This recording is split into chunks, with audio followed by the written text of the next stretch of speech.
क्या आपने कभी इस तरह से इंग्लिश सीखने की प्रैक्टिस की है जिस तरह से मैं बताने जा रही हूँ? तो फ्रेंड्स, आपको मेरी इस वीडियो से इंग्लिश सीखने के लिए कुछ ना कुछ आइडियाज़ तो ज़रूर मिलेंगे फ्रेंड्स। तो मैं वही आज की वीडियो में आपको बताने जा रही हूँ कि आप इस तरह से और किस तरह से इंग्लिश सीखने की प्रैक्टिस कर सकते हैं। देखिए फ्रेंड्स, यहाँ पर आपके लिए यानी 4 हफ़्ते यानी कि 30 दिन के लिए आपके लिए कुछ शीट बना रही हूँ, जो कि आप प्रैक्टिस करके कुछ इम्प्रूवमेंट देखेंगे। यहाँ पर अस्सलाम वालेकुम, कैसे हैं आप सब लोग? उम्मीद करती हूँ कि आप सब लोग अच्छे हैं और मैं भी अल्हम्दुलिल्लाह अच्छी हूँ। तो देखिए, यहाँ पर जैसे कि मैंने पहले बताया है कि हम इंग्लिश को सीखने के लिए 30 दिन का चैट बना लेंगे और उसके पहले हफ्ते में क्या करने का है वो मैं आपको आज बताने जा रही हूँ। उम्मीद करती हूँ कि आप सब लोगों को पसंद आएगा। तो देखिए, यहाँ पर फर्स्ट वीक के लिए फर्स्ट दिन से तीसरे यानी कि थर्ड डे तक का चैलेंज है यहाँ पर, और आपको यही इस तरह से प्रैक्टिस करना है। फर्स्ट करना है आपको लिसन एंड रिपीट, यानी कि पहले सुनना है और फिर बोलना है।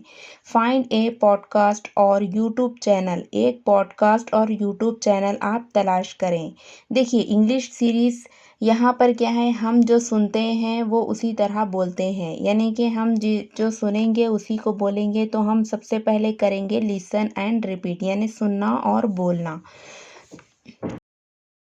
नेक्स्ट है, देखिए, जिस तरह से native English speakers discussing topics you enjoy. अब देखिए, यहाँ पर यानी कि नेटिव इंग्लिश यानी कि जो मुकामी अंग्रेज़ी है, जो बोलने वाले हैं अंग्रेज़ी परफेक्ट इंग्लिश बोलने वाले हैं, वो इंग्लिश की सीरीज़ आप लीजिए। उसी मौज़ू पर वो जो डिस्कस करते हैं उसको जिस तरह से वो बताते हैं उसी तरह से आप उस पर गुफ्तगू करें और उनसे क्या है आप बात को अच्छा आसानी से क्या है उसे सीखें। सीख कर वो जैसा बोलते हैं उसी के तुरंत बाद आप रिपीट करें और आप देखेंगे कि आपको कुछ ना कुछ तो बोलने आ जाएगा। पहले तो क्या है, यहाँ पर कुछ गलतियाँ होती हैं, लेकिन आप डरे मत, क्योंकि हम अब जो भी गलती कर रहे हैं हम उसको सुधार सकते हैं। हम उस जिस तरह से नेटिव स्पीकर इंग्लिश बोलते हैं हम उस तरह से उसको बोल कर, हम अगर किसी वर्ड के मीनिंग हमें समझ में ना आए तब हम उसको गूगल कर सकते हैं या फिर ट्रांसलेशन निकाल सकते हैं। निकाल कर क्या है हम उस बात को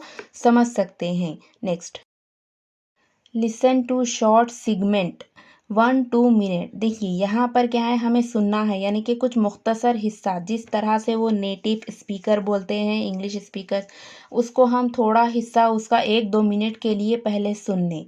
उसके बाद हम देखिए यहाँ पर क्या है, and repeat what you here out loud.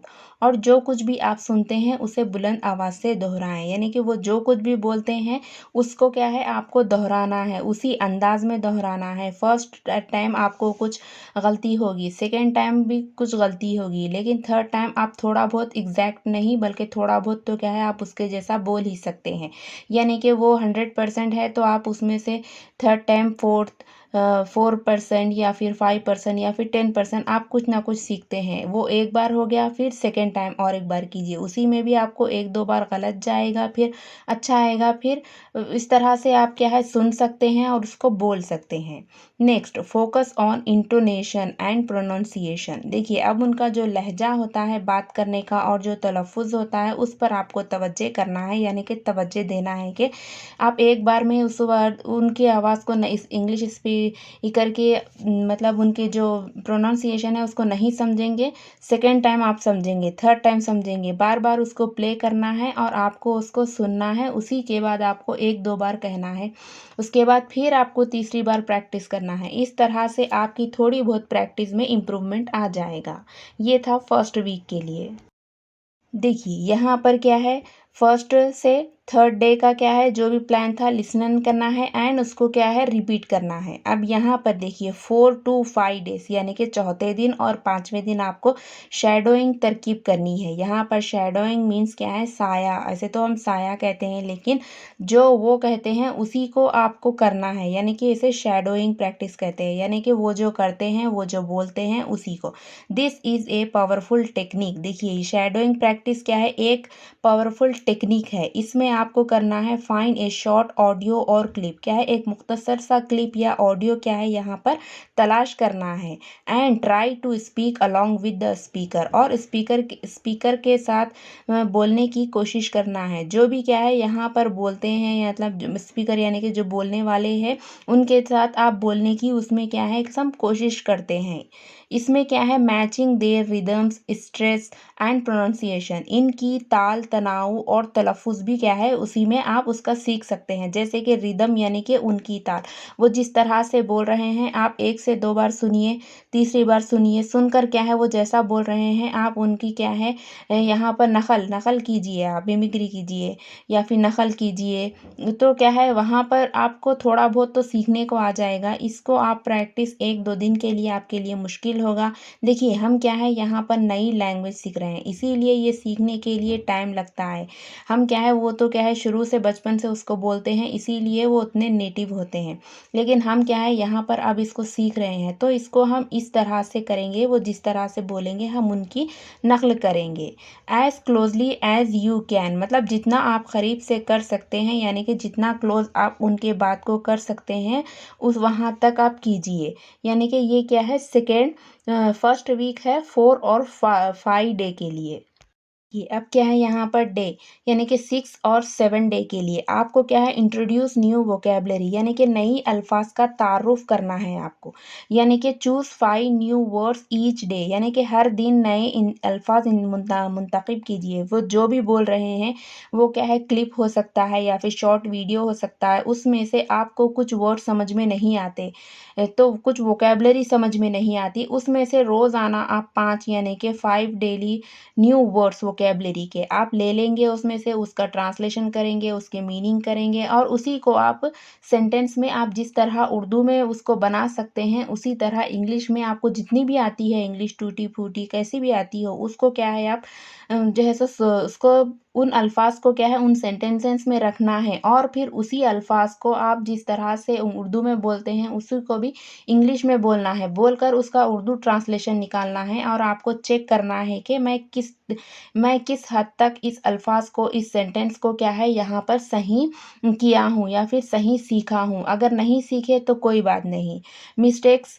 क्या है यहाँ पर कुछ मैटर नहीं करते क्योंकि आप यहाँ पर सीख रहे हैं और आपको इतना सोचना भी नहीं है कि अरे ये मिस्टेक हो रहे हैं मैं छोड़ दूँ, इस तरह से नहीं करना है, आपको सीखना है, बस आप यहाँ पर सीखना है।